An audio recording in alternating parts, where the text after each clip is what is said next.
تو بھائیو سورۃ النحل کی آیت نمبر 48, 49 اور 50 سے ہمیں یہ بات پتہ چلی کہ اللہ تعالیٰ کو ہر شے سجدہ کر رہی ہے اس کے سایوں کی فارم میں، چاہے وہ خود سجدہ کرے نہ کرے، جتنی بھی مٹیریل چیزیں ہیں ان کے سائے خود بخود اللہ کو بائی ڈیفالٹ سجدہ کر رہے ہیں. جب صبح کے وقت سورج نکلتا ہے تو اتنی لمبا سایہ ہوتا ہے گویا کہ وہ مغرب کی طرف اللہ تعالیٰ کو سجدہ کر رہے ہیں، اور جب شام کو غروب ہونے لگتا ہے تو گویا مشرق کی طرف وہ اللہ تعالیٰ کو اس کا سایہ سجدہ کر رہا ہوتا ہے. یہ سائے لوٹتے رہتے ہیں. تو یہ فزیکل فینومینا آف نیچر ہے اللہ تعالیٰ کی طرف سے، اور اسی لیے اللہ کو اوبے کر رہا ہے. جہاں پر انسان اور جنوں کو اللہ نے اختیار دیا ہے وہ نماز پڑھے نہ پڑھے، اللہ کو سجدہ کرے نہ کرے، اللہ کو کوئی فرق نہیں پڑتا، لیکن وہ ان کی اپنی مرضی ہے. لیکن پھر بھی اللہ تعالیٰ نے جتنی مٹیریل چیزیں ہیں ان کو بائی ڈیفالٹ اپنے سامنے عاجزی کے طور پر جھکا لیا کہ ان کے سائے اللہ تعالیٰ کو سجدہ کر دیں. تو یہ فزیکل فینومینا آف نیچر ہے، اور اپنی اصل کے اندر ہے کہ مٹیریل چیزیں جتنی بھی ہیں ان کے سائے ایگزسٹ کرتے ہیں، الا یہ کہ یہ بات نص قطعی سے ثابت ہو جائے کہ کسی چیز کا سایہ نہیں ہے. استثناء جب ثابت ہو جائے گا پھر ہم فزیکل فینومینا آف نیچر کو سائڈ پہ کر دیں گے. ہم کہیں گے فزیکل فینومینا آف نیچر قانون قدرت تو یہ ہے، لیکن اس معاملے میں یہ استثناء ہے، ایکسیپشن ہے. اور یہ ایکسیپشن جو بندہ کلیم کرے گا ہمیشہ اس دعویٰ کرنے والے کے اوپر دلیل ہوگی. اس کو آپ مثال سے سمجھ لیجئے. میں نے 3 مثالیں اس کے لیے رکھی ہیں سمجھانے کے لیے، تاکہ یہ پورا مقدمہ آپ صلی اللہ علیہ وسلم کے مبارک سائے کے حوالے سے جو ایگزیجریشن پائی جاتی ہے اس پہ سمجھ آ جائے. مثال کے طور پر میرا پہلا دعویٰ یہ ہے کہ ہمارے محبوب امام کائنات سید الاولین والآخرین شفیع المذنبین رحمت للعالمین سیدنا و مولانا امام اعظم محمد رسول اللہ صلی اللہ علیہ وآلہ وسلم اپنی ان 2 آنکھوں کے ساتھ اپنی پیٹھ کے پیچھے بھی دیکھ لیتے تھے. اگرچہ آپ کے یہاں پر کوئی آنکھ نہیں تھی، لیکن آپ صلی اللہ علیہ وسلم کو ان 2 آنکھوں کے ساتھ 360 ڈگری کا ویژن نظر آتا تھا. یہ میرا دعویٰ ہے تو اس کی دلیل بھی مجھ پر ہی ہوگی. اب مثال کے طور پر کوئی شخص یہ کہتا ہے کہ جی آپ نے اتنا بڑا دعویٰ کیا ہے فزیکل فینومینا آف نیچر، قانون قدرت تو یہ ہے کہ 180 ڈگری تک ہی مشکل نظر آتا ہے، یہ پیچھے سے 360 ڈگری ویژن تو 2 آنکھوں سے نظر ہی نہیں آ سکتا. تو اب میں اپنے دعوے کے جواب میں اسے یہ کہوں کہ نہیں، تم یہ ثابت کرو کہ آپ صلی اللہ علیہ وسلم پیٹھ کے پیچھے نہیں دیکھ سکتے تھے، تو یہ بالکل میں بےہودہ بات کروں گا اور غیر علمی بات کروں گا، کیونکہ دعویٰ تو میں نے کیا ہے روٹین سے ہٹ کے، دلیل مجھے دینی ہوگی. اس کی بات 100% ٹھیک ہے کہ یہ پاسبل ہی نہیں ہے کہ 180 ڈگری سے پیچھے ویژن نظر آئے، یہ فزیکل فینومینا آف نیچر ہے. اور جب آپ اس میں ایکسیپشن ڈیمانڈ کر رہے ہیں تو پھر دعویٰ کرنے والے کے اوپر دلیل ہوگی. اور ڈاکٹر طاہر القادری صاحب تک بھی یہ بات پہنچے جو لوگوں کو دھوکہ دیتے ہیں اس قسم کی باتیں کر کے کہ جی یہ ثابت کرو کہ حضور نور نہیں ہے. اور پھر لوگ مجھے بھی ای میلز کر رہے ہوتے ہیں، بیچارے پریشان ہوتے ہیں. خدا کے لیے جس کا دعویٰ ہوتا ہے دلیل اس نے پیش کرنی ہوتی ہے، دلیل اس کے اوپر ہوتی ہے. نور نہیں ہے یہ تو قیامت تک نہیں ہم ثابت کر سکتے، یہ ہم سے دلیل کیوں مانگ رہے ہیں؟ جب سورہ بنی اسرائیل کی آیت نمبر 95 میں آیا کہ زمین پر فرشتے آباد ہوتے تو ہم نورانی مخلوق فرشتوں میں پیغمبر بنا کر بھیجتے، انسان آباد ہے تو انسانوں میں آئیں گے. پھر آپ صلی اللہ علیہ وسلم کے حوالے سے کلیئر کٹ آ گیا سورہ بنی اسرائیل کے اندر یہ 95 نمبر آیت میں، اور سورۃ الکہف میں بھی آیا قل انما انا بشر مثلکم. اے محبوب صلی اللہ علیہ وسلم آپ فرما دیجئے کہ انسان ہونے میں بھی ایز اے اسپیشیز تمہاری طرح کا انسان ہوں. مرتبے کی بات نہیں ہو رہی ہے، مرتبے میں کسی انسان کو بھی ان کے ساتھ کوئی نسبت نہیں ہو سکتی. انسانیت کو ناز ہے ان پر، یہ تو بالکل معاملہ ہی کچھ اور ہے. تو میں نے جب دعویٰ کیا ہے روٹین سے ہٹ کے کہ آپ صلی اللہ علیہ وسلم کو پیٹھ کے پیچھے دکھائی دیتا تھا، آپ کوئی مجھ سے کہتا ہے کہ جی یہ تو ہو ہی نہیں سکتا، تو دلیل میں نہیں دینی ہوگی، اس بیچارے نے نہیں دینی ہوگی، اس پہ تو ظلم ہے دلیل مانگنا. تو ہاں ہم دلیل دیتے ہیں. صحیح بخاری اور مسلم کی متفق علیہ حدیث ہے. صحیح بخاری میں 741 نمبر اور صحیح مسلم میں 958 نمبر ہے انٹرنیشنل نمبرنگ کے مطابق کہ آپ صلی اللہ علیہ وسلم نے صحابہ اکرام علیہ رضوان سے فرمایا تم کیا سمجھتے ہو کہ نماز پڑھنے کی حالت میں میرا منہ قبلے کی طرف ہوتا ہے؟ اللہ کی قسم تمہارا خشوع اور تمہارا رکوع مجھ پر پوشیدہ نہیں ہوتا. اللہ کی قسم میں اپنی پیٹھ کے پیچھے بھی تمہیں دیکھ رہا ہوتا ہوں. اپنے رکوع اور سجدے پوری طرح ادا کیا کرو. یعنی آپ صلی اللہ علیہ وسلم جب نماز پڑھتے تھے تو آپ صلی اللہ علیہ وسلم کو پیچھے نظر آ رہا ہوتا تھا. اگر کوئی بار بار اپنی داڑھی کو یوں کر رہا ہے یا زیادہ کھجلی کر رہا ہے یا نان سیریسلی وہ کھڑا ہوا ہے اور بار بار وہ ایسے سے کر رہا ہے, تو آپ صلی اللہ علیہ وسلم فرمایا تم نہ یہ سمجھنا کہ میرا رخ اس طرف ہے اور تم مجھے نظر نہیں آ رہے ہو. اللہ کی قسم میں اپنی پیٹھ کے پیچھے بھی تمہیں دیکھتا ہوں, تمہارا خشوع اور رکوع, یعنی کون کتنے خشوع سے نماز پڑھ رہا ہے, کتنی اٹینشن کے ساتھ, اور کون کتنا کیجولی پڑھ رہا ہے, مجھ پر یہ چیز پوشیدہ نہیں رہتی. تو یہ الحمدللہ میرا دعویٰ تھا, میں نے دلیل رکھ دی. اب دوسرا دعویٰ میرا کہ میرے محبوب امام کائنات صلی اللہ علیہ وسلم کے مبارک پسینے سے خوشبو آتی تھی. یہ ہے میرا دعویٰ. اب کوئی مجھے کہے کہ بھائی یہ تو ہو ہی نہیں سکتا, فزیکل فینومینا آف نیچر تو یہ ہے, قانون قدرت تو یہ ہے کہ پسینے میں سے بدبو آتی ہے, اور آپ اتنا بڑا دعویٰ کر رہے ہیں کہ پسینے میں سے خوشبو آئے گی. میں نہیں مانتا. تو اب میں اسے یہ بات نہیں کہوں گا کہ تم یہ ثابت کرو کہ رسول اللہ کے پسینے سے بدبو آتی تھی یا خوشبو آتی تھی. یہ میں نے دعویٰ کیا ہے روٹین سے ہٹ, ہر چیز اپنی اصل میں پسینے میں بدبو ہی ہے. اب میرا دعویٰ ہے کہ خوشبو آتی ہے تو دلیل مجھ پر ہوگی. میں اسے یہ نہیں کہوں گا تم ثابت کرو کہ خوشبو نہیں آتی تھی. وہ ڈاکٹر تعلق قادری آپ ثابت کریں کہ نور نہیں ہے. واٹ نانسنس دس, کتنی بےہودگی ہے اس قسم کے سوال کرنا. بالکل غیر علمی اپروچ ہے, نان انٹلیکچوئل اپروچ ہے. جس کا دعویٰ ہوتا ہے دلیل اس نے پیش کرنی ہوتی ہے. تو الحمدللہ یہ ہم نے دعویٰ کیا, اس کی دلیل میں ہم حدیث بھی پیش کرتے ہیں. صحیح بخاری اور مسلم کی متفق علیہ حدیث ہے. صحیح بخاری میں انٹرنیشنل نمبر کے مطابق 6281 اور صحیح مسلم میں 6055 سے لے کر 6057 تک, ایک سے زیادہ طریق اس کے آئے ہیں. ام سلیم رضی اللہ تعالی عنہا جو حضور صلی اللہ علیہ وسلم کی محرم بھی تھیں, آپ صلی اللہ علیہ وسلم ان کے گھر اکثر جایا کرتے تھے, آرام بھی فرمایا کرتے تھے. ایک دن آپ صلی اللہ علیہ وسلم ان کے گھر سوئے ہوئے تھے تو آپ کو نیند کی حالت میں پسینہ کافی آتا تھا. تو ام سلیم نے آپ صلی اللہ علیہ وسلم کے مبارک چہرہ مبارک سے پسینہ جو ہے ایک کھلی شیشی میں جمع کرنا شروع کر دیا, کھلے برتن کے اندر شیشے کا. شیشہ تو قبل از مسیح موجود ہے, اس میں پسینہ جمع کرنا شروع کر دیا. اور ساتھ ہی آپ صلی اللہ علیہ وسلم کے جو بال مبارک تھے, کوئی زلفوں کے جو ٹوٹ کر سائڈ پہ لگے ہوئے ہوتے ہیں, کبھی یہ داڑھی سے بھی کوئی بال جھڑ جاتا ہے, تو وہ بھی چن چن کے بال انہوں نے جمع کرنے شروع کیے. صحیح بخاری 6281 میں یہ پورا ترک موجود ہے. صحیح مسلم 6055 سے لے کر 6057 تک. تو یہ بال مبارک بھی, بلکہ بخاری اور مسلم کی متفق علیہ حدیث ہے, آپ صلی اللہ علیہ وسلم نے حجۃ الوداع کے موقع پر سیدنا طلحہ کو جب اپنا سر مبارک منڈوایا تو آپ صلی اللہ علیہ وسلم نے اپنے مبارک بال دے دیے اور فرمایا صحابہ میں تبرکن تقسیم کر دو. صحیح بخاری میں آتا ہے, انس بن مالک کہتے ہیں اللہ کی قسم رسول اللہ صلی اللہ علیہ وسلم کا ایک بال میرے پاس ہونا دنیا اور جو کچھ دنیا کے اندر ہے اس سے بڑھ کر مجھے محبوب ہے کہ میرے پاس رسول اللہ صلی اللہ علیہ وسلم کا ایک بال مبارک ہو.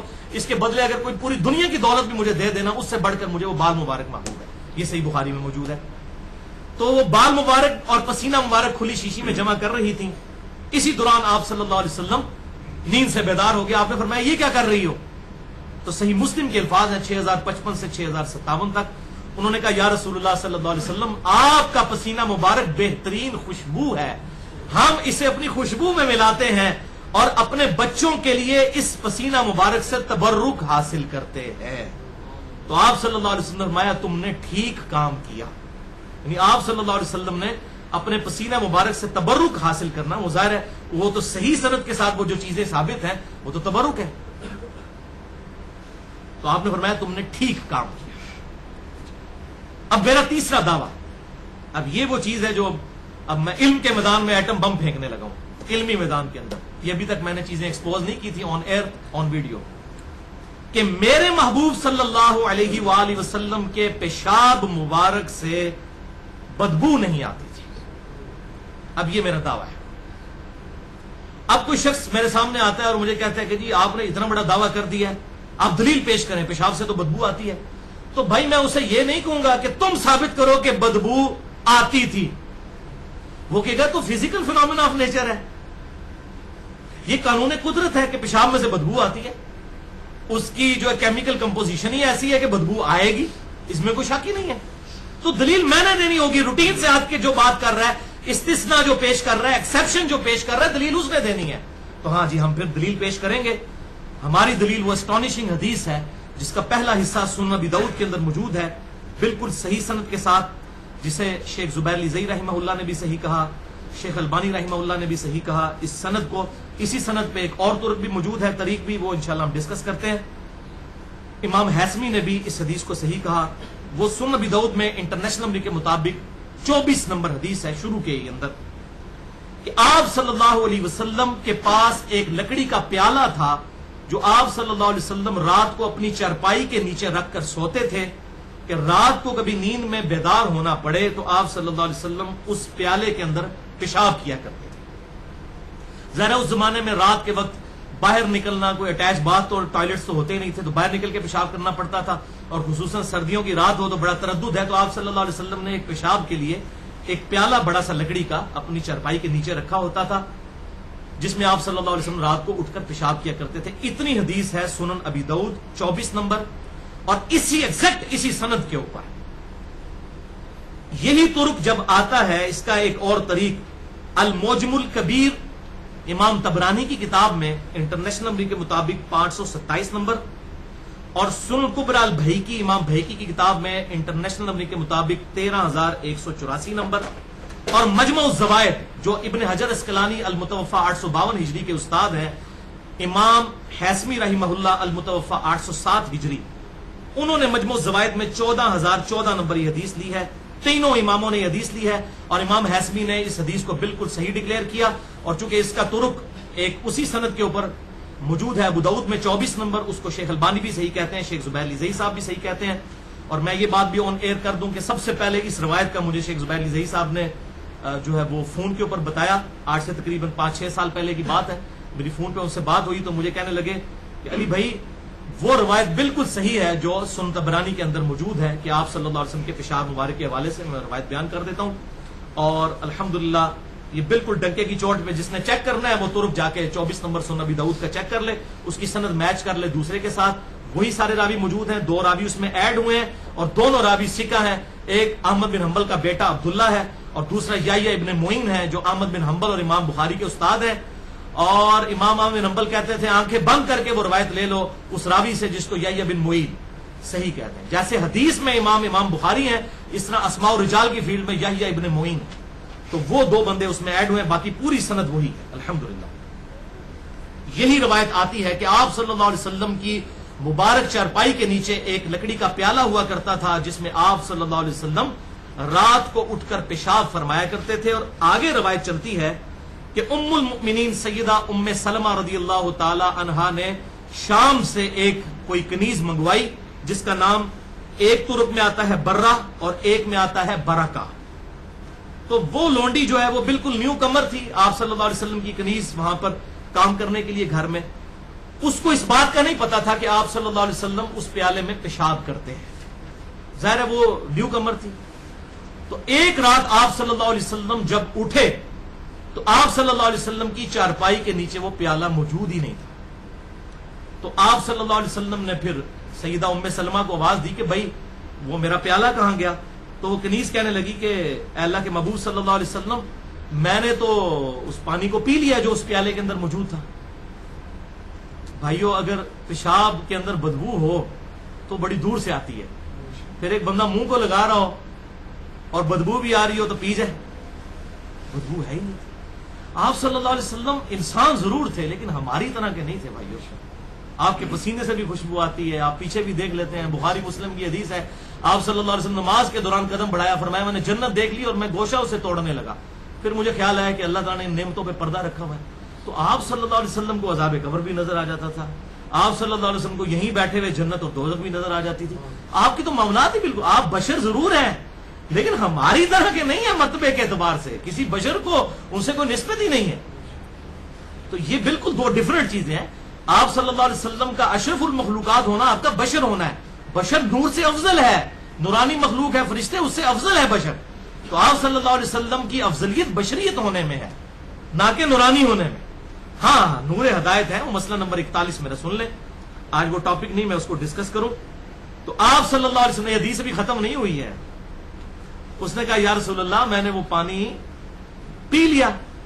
تو آپ صلی اللہ علیہ وسلم نے فرمایا کہ تم نے اپنے اور دوزخ کے درمیان ایک مضبوط حصار قائم کر لیا ہے جس کے پیٹ میں میرا پیشاب چلا گیا. اللہ اکبر کبیرہ والحمد للہ کثیرا وسبحان اللہ بکرۃ واصیلا سبحان اللہ وبحمدہ عدد خلقہ ورضا نفسہ وزنۃ عرشہ ومداد کلماتہ.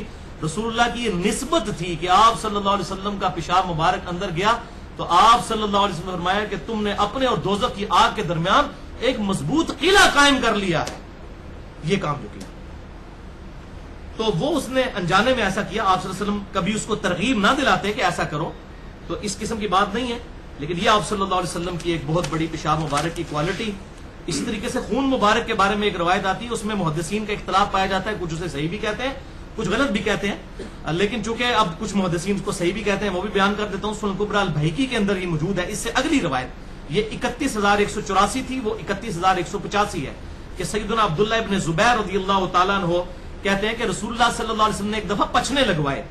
یہ الحجامہ جو ہم بلڈ سکنگ والا جو طریقہ علاج ہے تو اس کے ذریعے خون نکالا جاتا ہے, تو پچھنے لگائے تو آپ صلی اللہ علیہ وسلم نے مجھے وہ پیالہ دے دیا اور مجھے کہا کہ اسے ایسی جگہ پر دفن کر دینا جہاں پر کوئی نہ انسان اپروچ کر سکے نہ کوئی درندہ اس کو اپروچ کر سکے. انہوں نے وہ خون مبارک لیا اور سائڈ پہ جا کے پی لیا سارا. تو آئے تو آپ صلی اللہ علیہ وسلم فرمایا کہ وہ خون محفوظ جگہ پر چھوڑا ہے. ان کا یا بڑی محفوظ جگہ پہ چھوڑا ہے. تو حضور کو نا یہ بات جو ہے نا وہ کلک کر گئی. آپ نے فرمایا مجھے لگتا ہے کہ تو نے اس خون کو پی لیا ہے. تو ان کا یا رسول اللہ ہاں میں نے وہ خون پی لیا, جس طرح انہوں نے کہا نا میں نے بڑا محفوظ کر لیا. تو آپ صلی اللہ علیہ وسلم نے فرمایا کہ اس خون پینے کی برکت سے یہ ہے کہ میرا کوئی بھی امتی تیرے خلاف اپنے دل میں بغض نہیں رکھے گا. تو الحمدللہ عبداللہ ابن زبیر رضی اللہ تعالیٰ عنہ کے بارے میں ہم بڑی محبت کا رویہ رکھتے ہیں اور ان سے بڑی محبت کرتے ہیں. وہ پوری زندگی بنو امیہ کے مخالف رہے اور یہ بھی بالکل صحیح سند کے ساتھ ثابت ہے. مصنف ابن ابی شیبہ میں انٹرنیشنل نمبرنگ کے مطابق 3950 نمبر حدیث ہے کہ عبداللہ ابن زبیر رضی اللہ تعالیٰ عنہ ہاتھ کھول کر نماز پڑھا کرتے تھے اور ان کو نماز سکھائی ہے سیدنا ابوبکر صدیق نے جو ان کے نانا ہے. یہ خود صحابی ہیں, حضرت عائشہ کے بھانجے اسما بنت ابی بکر کے بیٹے, حضرت زبیر اشرا مبشرہ کے بیٹے, حضرت ابوبکر کے نواسے. اور ابوبکر صدیق کو نماز کس نے سکھائی؟ نبی صلی اللہ علیہ وسلم. تو سنن البیہقی کے اندر جو لمبی سی وہ روایت آتی ہے رفع الیدین والی کہ عطا بن ابی رباح کو کسی نے رفع الیدین کرتے ہوئے دیکھا تو پوچھا کہ آپ رفع الیدین کیوں کرتے ہیں رکوع میں جاتے وقت اور رکوع سے اٹھتے وقت؟ انہوں نے کہا کہ میں نے بھی یہی سوال عبداللہ ابن زبیر صحابی سے کیا تھا جب میں نے ان کو دیکھا. تو انہوں نے کہا کہ میں نے یہ سوال ابوبکر صدیق سے کیا تھا جب ان کو میں نے دیکھا رکوع میں جاتے وقت اور رکوع سے اٹھتے وقت رفع الیدین کرتے, تو انہوں نے مجھے بتایا کہ نبی صلی اللہ علیہ وسلم بھی ایسا کرتے تھے. یہ بالکل صحیح سند کے ساتھ سنن بہقی کے اندر موجود ہے. جو میں نے اپنا جو لیکچر ہے مسئلہ نمبر 70B رفع الیدین سے متعلق فرقہ وارانہ نظریات کا تحقیقی جائزہ اس میں بیان کیا. تو عبداللہ ابن زبیر رضی اللہ تعالیٰ عنہ یعنی انہوں نے اس سنت کو بھی زندہ رکھا ہاتھ چھوڑ کر نماز پڑھنے کو. تو جب کوئی صحابی سے عمل ثابت ہو جائے اور کوئی صحابی اسے بدعت نہ کہے غلط نہ کہے تو وہ بھی سنت کی کیٹیگری میں فال کرتا ہے. موقوفاً وہ بھی سنت ہے, ہاتھ باندھ کر نماز پڑھنا بھی اور ہاتھ چھوڑ کر بھی, کیونکہ عبداللہ ابن زبیر نے نماز کا طریقہ ظاہر حضور کو دیکھا بھی ہوا تھا, انہوں نے حضرت ابوبکر صدیق سے سیکھا. تو یہ بھی بالکل صحیح ہے اور ہم اس کے قائل ہیں. ہم نے تو اپنے ریسرچ پیپر پہ لکھ دیا. تو ہم تو عبداللہ ابن زبیر سے بڑی محبت رکھتے ہیں کہ پوری زندگی وہ بنو امیہ کے مخالفین رہے, کیونکہ بنو امیہ کے لوگ جو ہیں وہ زبردستی ہاتھ بندھوا کر نماز پڑھایا کرتے تھے. ان کے مخالفین عبداللہ ابن زبیر مخالفت کرنے والے تھے چونکہ, تو انہوں نے اس معاملے میں اور پھر انہوں نے الحمدللہ تقریباً 8-9 سال کے لیے خلافت بھی قائم کی. سیدنا حسین کی شہادت کے بعد انہوں نے یزید کے خلاف جو ہے وہ علم بلند کیا تھا اور ایک حق کی آواز انہوں نے بلند کی. الحمدللہ ہم ان سے دلی طور پر محبت کرتے ہیں. اب بھائیو, یہ اتنی تمہیدی گفتگو کے بعد نبی صلی اللہ علیہ وسلم کے سائے مبارک کے حوالے سے اگر میں اب یہ دعویٰ کرتا ہوں, میرا جو چوتھا دعویٰ ہے کہ آپ صلی اللہ علیہ وسلم کا سایہ مبارک نہیں تھا. اب مجھ سے کوئی شخص یہ پوچھے کہ بھائی اس کی دلیل پیش کریں, تو میں اسے یہ نہیں کہہ سکتا ڈاکٹر طاہر القادری صاحب کہ آپ دلیل پیش کریں کہ آپ صلی اللہ علیہ وسلم کا سایہ تھا. اور بھائی ہر شے کا سایہ ہوتا ہے. اب آپ کو 3 دلائل سے پتہ چلا, یعنی فزیکل فینومینا آف نیچر, قانون قدرت اپنی اصل میں یہ ہے کہ ہر شے کا سایہ ہے. قرآن کی آیت ہم نے سورۃ النحل 49 نمبر آیت سن لی, ہر چیز کا سایہ موجود ہے. اب میں روٹین سے آپ کے بات کر رہا ہوں کہ نبی صلی اللہ علیہ وسلم کا سایہ نہیں تھا تو دلیل مجھے دینی ہوگی. اب مجھ سے جو پوچھتا ہے جی آپ بتائیں کہ یہ سایہ جو ہے وہ نہیں تھا تو دلیل دے, میں کو نہیں, آپ ثابت کرو کہ سایہ تھا. نان سینس کوشچن ہے بھائی. روٹین سے جو ہٹ کر دعویٰ کرے گا اس نے دلیل پیش کرنی ہوگی. تو الحمدللہ یہ جو میں نے چوتھا دعویٰ کیا ہے یہ 100% باطل اور جھوٹا دعویٰ ہے. قرآن حکیم سورۃ النحل کی آیت نمبر 49 کے بھی اگینسٹ ہے. اور اس حوالے سے میرا چیلنج ہے اس ویڈیو کی وساطت سے ڈاکٹر طاہر القادری سمیت تمام بڑے بڑے سو کالڈ لوگوں کو جو اپنے آپ کو بڑا دعوے دار سمجھتے ہیں اس حوالے سے کہ دنیا کی کسی حدیث کی کتاب میں کوئی ایک روایت بتا دیں. ہم صحیح اور ضعیف کی بات بھی نہیں ابھی کر رہے.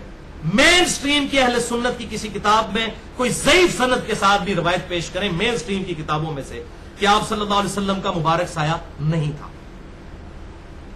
علامات نبوت پہ پورے چیپٹر موجود ہیں. بخاری میں پورا چیپٹر ہے علامات نبوت کے اوپر, آپ صلی اللہ علیہ وسلم کی نبوت کے دلائل. مسلم میں موجود ہے, ابو داؤد, ترمذی, نسائی, ابن ماجہ. دنیا کی ہر حدیث کی کتاب میں رسول اللہ صلی اللہ علیہ وسلم کے نبی ہونے پر جو دلائل جمع کیے گئے ہیں ان میں سارے آپ صلی اللہ علیہ وسلم کے معجزات موجود ہیں. اور آپ کو یہ کمپائلڈ فارم میں اگر چاہیے تو میری وہ جو ورڈنگ تھی مشکات المصابی کے بارے میں کہ مشکات المصابی از دا انسائکلوپیڈیا آف حدیث, جس میں نے پورا لیکچر ریکارڈ کروایا ہے, مسئلہ نمبر 111 بھی مشکات کا مکمل تعارف. تو مشکات کے اندر بخاری اور مسلم, ابو داؤد, ترمذی, نسائی, ابن ماجہ تقریباً 13 کتابوں سے آپ صلی اللہ علیہ وسلم کے سارے بڑے بڑے معجزات اور علامات نبوت ایک جگہ کمپائلڈ فارم میں موجود ہیں.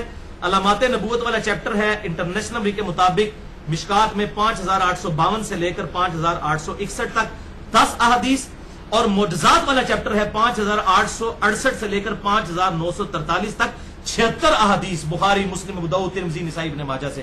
یہ تقریباً 86 کے قریب احادیث بن رہی ہیں جو ساری دنیا کی کتابوں سے انہوں نے کمپائل کی ہیں.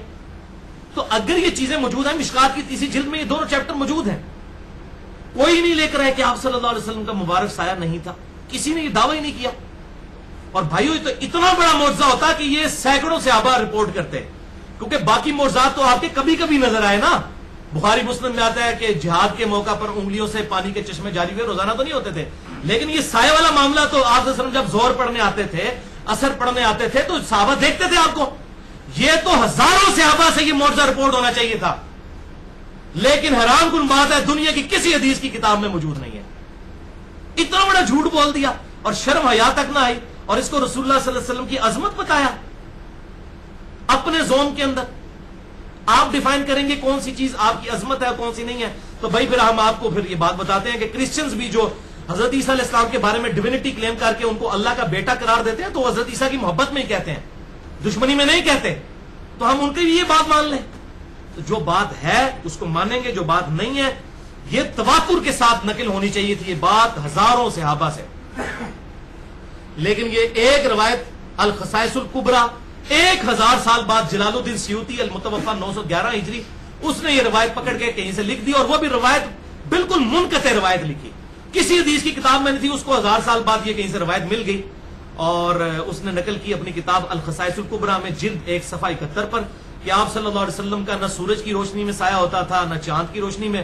اسی سے بھائیوں نے نقل کر کے تو آگے پیش کرنا شروع کر دیا. پہلے اس سند کو تو پڑھ لیں, وہ سند متصل ہی نہیں ہے, وہ تابعی کا قول ہے, زکوان تابعی کا, جس نے حضور کا زمانہ پایا ہی نہیں ہے. نمبر 2, اس کے اندر عبد الرحمن بن قیس متروک کذاب جھوٹا راوی ہے, اس نے یہ جھوٹی روایت گھڑی ہے. تو اصول محدثین پہ یہ تو روایت ہے ہی نہیں ہے, جو اس نے سند بھی بنا کے کہیں سے نقل کر دی. باقی تو حدیث کی ساری کتابیں موجود ہیں. یہ معجزہ تو دنیا کی ہر کتاب میں ہونا چاہیے تھا, کیونکہ یہ تو روزانہ آبزرو ہونے والا معجزہ ہے. عقل بھی کام کرتی ہے, یہ کوئی ایسا نہیں کوئی ایک دفعہ آپ کو کوئی سایہ جو ہے وہ غائب ہوا, یہ تو روزانہ ہی ہوتا ہوگا. اگر یہ ایسی بات تھی تو تواتر سے نقل ہونا چاہیے تھا. دنیا کی کسی حدیث کی کتاب میں اس طرح کی کوئی حدیث موجود نہیں ہے. تو یہ مرسل کی تباہی ہے. اس قسم کی مرسل روایات پھر اور بھی کئی موجود ہیں. 8 تابعین سے یہ موجود ہے روایت مرسل, چھوٹا ہوا جس کا واسطہ ہے کہ رسول اللہ صلی اللہ علیہ وسلم کی زبان مبارک پر قرآن پڑھتے ہوئے بتوں کی تعریف جاری ہوگی ولیعوذ باللہ تعالی. اس قسم کی جھوٹی روایتیں پھر ان کو بھی مانے, شیطان نے یہ پھیلائی ہوئی ہیں. صحیح مسلم کے مقدمے میں ابن مسعود رضی اللہ تعالیٰ عنہ کہتے ہیں بعض اوقات شیطان انسانی شکل میں آ کے جھوٹی روایت بیان کر کے چلا جاتا ہے اور لوگ اس کو آ کے بیان کرتے ہیں. تو پہلے یہ چیک کیا کرو کہ کون بندہ بیان کر رہا ہے, اس کا ماں باپ بھی موجود ہے, کوئی کہیں اس کی اتھینٹسٹی بھی موجود ہے کہ لا پتہ قسم کے اور مجہول قسم کے ان نون لوگوں سے روایتیں لے لی جائیں.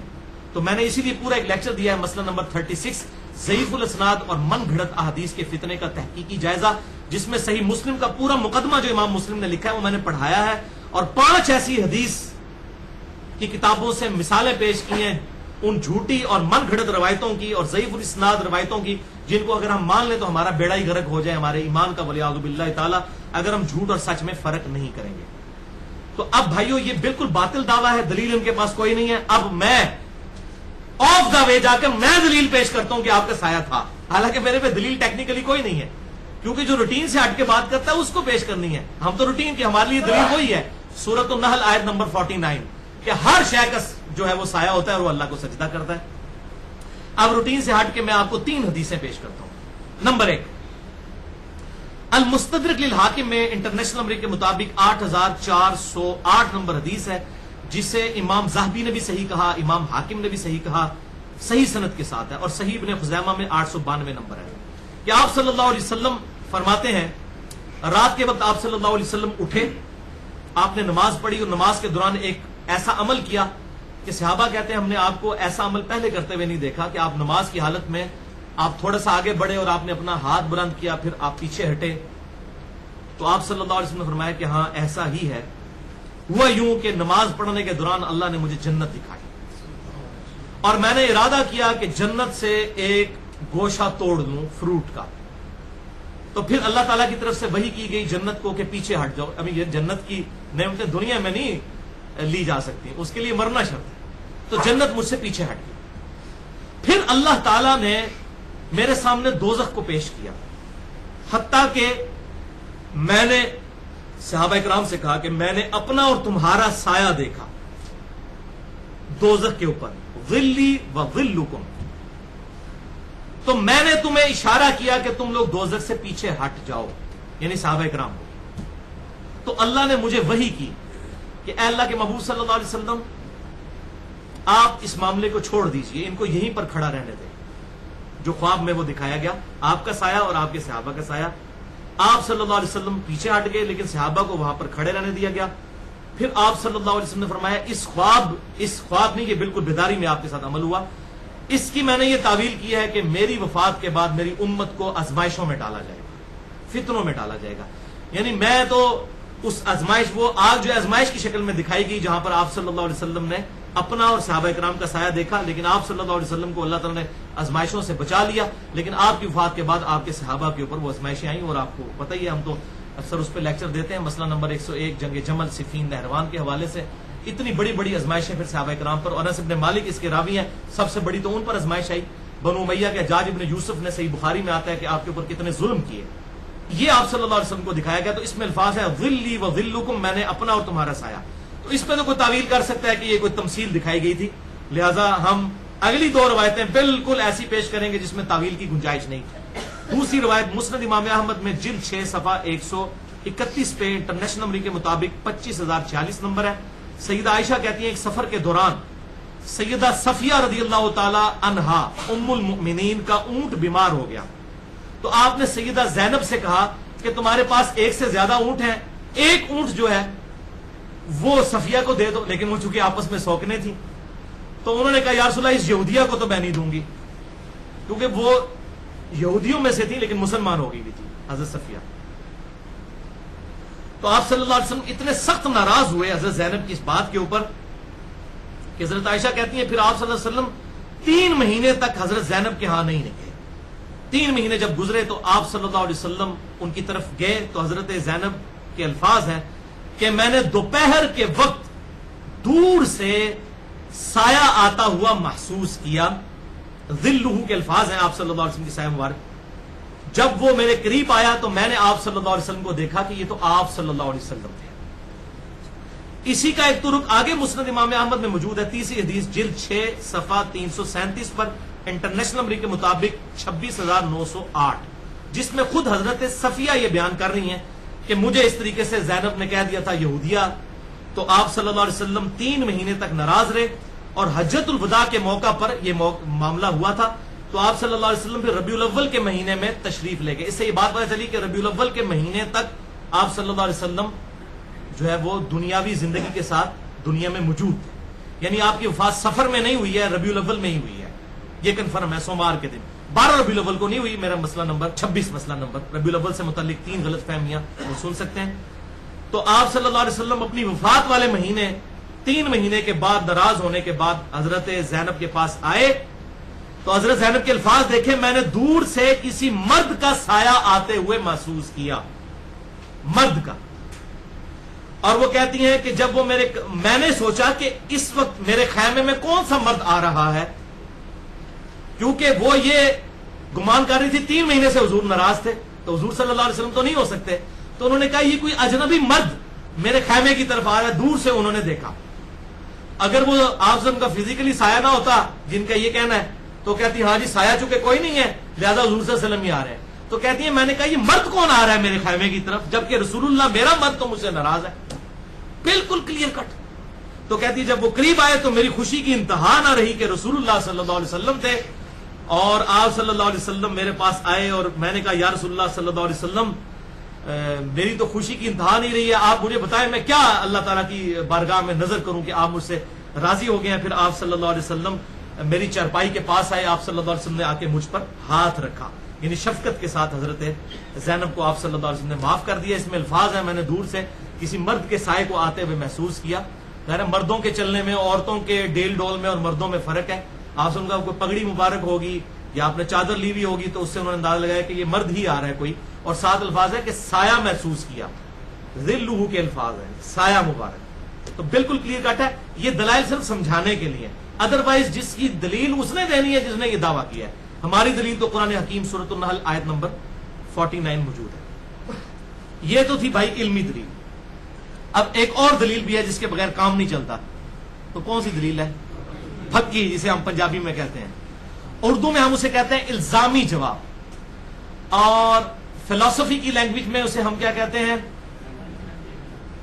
Logical answer. سائنٹسٹ کی لینگویج میں، سائنٹیفک لینگویج میں ہم اسے اینٹی وینم کہتے ہیں۔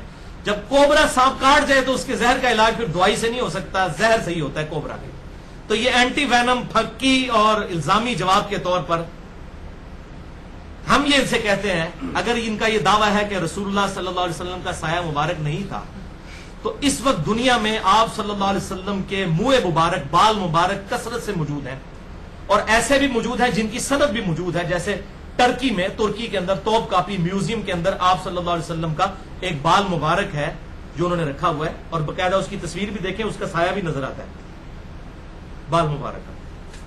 یہاں پر بھی علماء کے پاس موجود ہیں، بڑے بڑے مشائخ جو ہیں اس کے اوپر چندے بٹور رہے ہیں، ربیع الاول پہ زیارتیں کرواتے ہیں اور پیسے بٹورتے ہیں کہ یہ نبی وسلم کے بال مبارک ہیں۔ For the sake of argument ہم ایگری کرتے ہیں، اور ہم نے تو پہلے بیان کیا، بخاری مسلم میں موجود ہے، حضرت طلحہ کو آپ صلی اللہ علیہ وسلم نے حجۃ الوداع کے موقع پر حلق کروا کے اپنے بال دیے، تبرکم تقسیم کیے، صحابہ کے پاس ہوتے تھے، بالکل موجود ہیں، ہم نہیں انکار کرتے۔ تو آپ کا یہ دعویٰ ہے آپ صلی اللہ علیہ وسلم کے بال مبارک ہیں، تو آپ بھائی پھر میڈیا کے سامنے اسے پیش کریں، جیو والوں کو بلائیں، اے آر وائی والوں کو بلائیں، آج والوں کو بلائیں، ایکسپریس والوں کو بلائیں، یہ بڑے بڑے میڈیا چینلز کو بلائیں، بی بی سی کو، سی این این کو بلائیں، پوری دنیا کو مسلمان کریں یہ معجزہ دکھا کے کہ یہ دیکھو آسم کے بال مبارک ہیں، اس کو ہم بلب کے نیچے رکھ رہے ہیں، اس کا سایہ نہیں پڑ رہا، یہ ایسی فزیکل چیز ہے جو بہت بڑا معجزہ ہے، تو فوراً کی بھوک نکل جائے گی، ان کو بھی پتہ سایہ ہے۔ تو اگر یہ آپ کا بال مبارک ہے تو اس کا سایہ نہیں ہونا چاہیے۔ اگر خدا نہ خواستہ کوئی یہ کہتا ہے کہ آپ کی وفات کے بعد یا آپ کے جسم سے جب بال ہٹ گئے تو اس کی برکتیں ختم ہو گئی ہیں، تو وہ اپنے ایمان کی فکر کرے، اس کی برکتیں اسی طرح موجود ہیں۔ اس کی دلیل اب ہم آپ کو دیتے ہیں کہ آپ کی زندگی مبارک میں آپ کے جسم سے اگر بال جڑا ہو تب بھی برکت والا ہے، اگر وہ ٹوٹ جائے تب بھی وہ برکت والا ہے۔ صحابہ کرام اس سے توسل اور وسیلہ اختیار کیا کرتے تھے۔ اس کے ثبوت میں صحیح بخاری میں انٹرنیشنل نمبر کے مطابق 5896 نمبر حدیث ہے، ام المؤمنین ام سلمہ رضی اللہ تعالی عنہا کے پاس رسول اللہ صلی اللہ علیہ وسلم کے مبارک بالوں کا ایک گچھا تھا۔ یہ میں کوئی سٹوری بک نہیں پڑھ رہا، صحیح بخاری 5896، جو انہوں نے ایک چھوٹے سے شیشی میں رکھا ہوا تھا، اور جب کبھی بھی کوئی شخص بیمار ہو جاتا یا اسے نظر لگ جاتی تو وہ اپنا پانی کا برتن ام سلمہ کو بھیجتا، تو وہ مبارک بالوں والی شیشی اس میں ڈبو کے ہلا کر دیا کرتی تھی مریضوں کے شفا کے لیے۔ بال مبارک جسم سے ہٹ چکے ہیں، تو یہ بدبخت جن کے یہ جھوٹے دعوے ہیں نا، ان سے پوچھے بال مبارک ہٹے ہوئے آج بھی ان کا فیض موجود ہے۔ اگر سایہ مبارک نہیں تھا ان بالوں کا نہیں ہونا چاہیے، یہ ان کی موت ہے۔ اپنے سارے مرے ہوئے بزرگوں کو بھی اگر بلا سکتے ہیں for the sake of argument بلا لیں، اور جتنے زندہ ہیں ان سب علماء کو جمع کریں، میری اس پھکی کا جواب دیں، یا پھر یہ پھکی لے کے اپنا ہاضمہ درست کریں اور یہ غلط لوگوں کو عقیدہ نہ بتائیں، بال مبارک کا سایہ دکھائیں۔ اسی طریقے سے یہ تو بال مبارک کی بات ہو رہی ہے، آپ صلی اللہ علیہ وسلم کے وہ جسم کا ٹکڑا تھا، آپ صلی اللہ علیہ وسلم کے جسم پہ جو کرتا آتا تھا جو جسم کا حصہ نہیں تھا الگ سے تھا، اس کے بارے میں صحیح مسلم میں انٹرنیشنل نمبر کے مطابق 5409 نمبر حدیث ہے۔ اسما بنت ابی بکر کہتی ہیں حضرت عائشہ جب فوت ہونے لگی ان سے میں نے رسول اللہ کا ایک کرتا لے لیا جو آپ صلی اللہ علیہ وسلم پہنا کرتے تھے، سرخ رنگ کا وہ کرتا تھا دھاری دار، اور آپ صلی اللہ علیہ وسلم اسے پہنا کرتے تھے، اور ہم اس کرتے کو پانی میں بھگو کر اس کا دھون مریضوں کو شفا کے لیے پلاتے ہیں۔ تو آپ کے تبرکات کا توسل تو آج تک قائم ہے۔ تو اگر ان کا یہ دعویٰ ہے کہ منہ مبارک ہیں ان کے پاس، اور واقعی ہے، جیسا کہ توپ کاپی میوزیم کو تو میں کہتا ہوں کہ بالکل وہ صحیح سند کے ساتھ مسلمان حکمرانوں نے ٹرانسفر کی ہیں وہ چیزیں جو میوزیم کے اندر موجود ہیں، ان کے سائے تو موجود ہیں، چلے ان کے بزرگوں کو کہ لائے نا بال مبارک رکھے سامنے، بی بی سی کو، سی این این کو بلائیں، جیو والوں کو بلائیں، ایئر وے والوں کو، آج ٹی وی والوں کو، سب کے سب لوگوں کو یہ اپنا کرشمہ دکھائیں۔ میں کہتا ہوں غیر مسلم بھی کروڑوں کی تعداد میں مسلمان ہو جائیں گے اتنا بڑا زندہ معجزہ دیکھ کے۔ یہ ایسا ہے ہی نہیں، یہ معاملہ ایم ہی جھوٹ کیا ہوا ہے۔ تو یہ تھی پھکی، انشاءاللہ اب ان کا ہاضمہ درست ہو جائے گا۔ تو ڈاکٹر طاہر القادری صاحب کی اصلاح کے لیے بھی یہ کافی ہے۔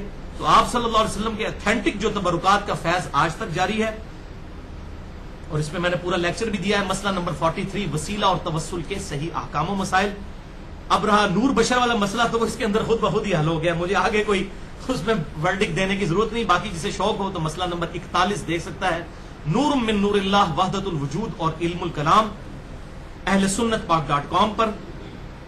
تو اصولی بات سمجھ لیجئے، آپ صلی اللہ علیہ وسلم کے حوالے سے جو بھی دعویٰ روٹین سے ہٹ کے کیا جائے گا اس کے دعویٰ کرنے والے پر دلیل ہوگی، نہ کہ جو انکار کرے گا اس کے اوپر دلیل ہوگی۔ آپ صلی اللہ علیہ وسلم بشر بھی ہیں، آپ صلی اللہ علیہ وسلم نور ہدایت بھی ہیں، لیکن آپ کی سپیشیز جو ہے وہ بشر والی ہے، نورانی نہیں ہے۔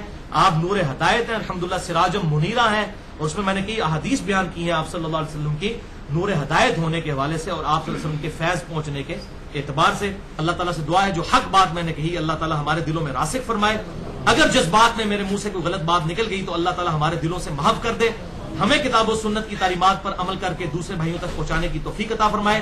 سبحانک اللہم و بحمدک، اشہد ان لا الہ الا انت، استغفرک و اتوب الیک، وما علینا الا البلاغ المبین۔